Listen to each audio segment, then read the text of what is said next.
नमस्कार, मैं नियाज खान और आप देख रहे हैं न्यूज एक्सप्रेस। लोकसभा का चुनाव अब तीसरे चरण में प्रवेश कर गया है और 2 चरणों में बीजेपी पिछड़ती दिख रही है। ऐसे में अब बयान भी नेताओं के तीखे से ज्यादा तीखा होने लगे हैं, चाहे वो मोदी हो या राहुल हो या यूपी के अखिलेश यादव हो या योगी आदित्यनाथ। अब उसी कड़ी में चाचा शिवपाल ने योगी आदित्यनाथ पर हमला बोला है।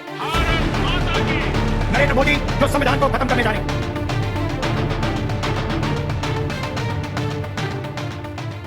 यूपी की लगभग पश्चिम की सभी सीटों पर चुनाव हो चुका है और अब चुनाव पश्चिम से हटकर बुंदेलखंड, अवध और पूर्वांचल की तरफ जा रहा है।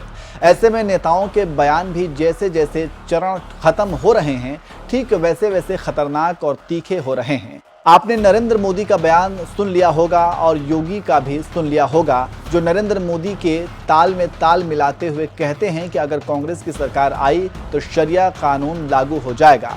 अब उन्हीं योगी आदित्यनाथ पर अखिलेश यादव के चाचा शिवपाल ने हमला बोला है और कहा है कि मुख्यमंत्री कपड़े तो संतों के पहनते हैं, लेकिन उन्हें संतों जैसा ज्ञान नहीं है। शिवपाल यादव ने कहा, एक योगी की भाषा गलत नहीं होनी चाहिए। उन्हें यह भी नहीं मालूम कि सत्यनारायण भगवान की कथा में चूरन नहीं प्रसाद वितरित होता है। इस चूरन खाने वाले ने कई लोगों का हाजमा दुरुस्त किया है। तो आप समझ सकते हैं कि कैसे शिवपाल ने हमला बोला है और क्यों। इससे आप समझ सकते हैं कि राजनीति का पारा कितना चढ़ा है और क्यों और कैसे तीखा हमला किया जा रहा है। और आप तो जानते ही हैं कि क्रिया की प्रतिक्रिया भी होती है। शिवपाल के बयान पर कन्नौज से बीजेपी के लोकसभा उम्मीदवार सुब्रत पाठक ने शिवपाल यादव पर हमला बोला और कहा कि शिवपाल यादव के पास भी ज्ञान है, सब ज्ञान है उन्हें, लेकिन उनको इस बात का ज्ञान है कि अगर सरकार आ जाए कैसे अपराध बढ़ाया जाए, आतंकवाद को कैसे बढ़ावा दिया जाए। राज्य की जनता जानती है कि यूपी के लिए योगी आवश्यक हैं। तो आप समझ सकते हैं कि कैसे आरोप प्रत्यारोप किए जा रहे हैं। अब योगी की प्रतिक्रिया का इंतजार है।